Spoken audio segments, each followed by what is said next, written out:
when early Christianity did rise to power, they took the original idea, well, I wouldn't say original, but the ideas at the time of Roman and Greek kind of societies.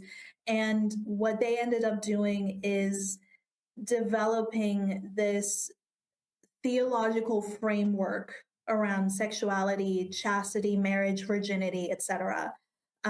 So what before was mostly tied to kind of like legitimacy, children having heirs, kind of keeping control, women being sold as products. That's why we're still to this day and time being seen as objects in society. It was kind of rooted in family and who is in power and who can stay in power, and now started shifting to virginity and celibacy as a spiritual gateway to being closer to God.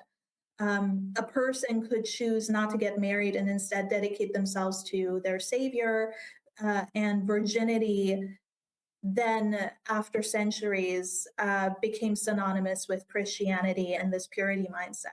So, what ended up happening is that sex within a marriage could be legitimate, but sexual desire, or what we know as lust, would be portrayed through the language of temptation and sin and self control.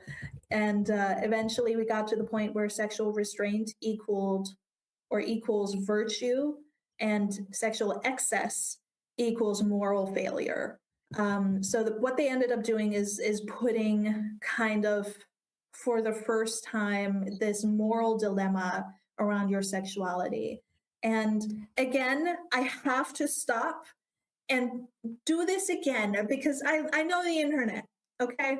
Now, many Christians out there today may not feel this way about sexuality in women right now in today's time, but I need you to understand this is history. Okay.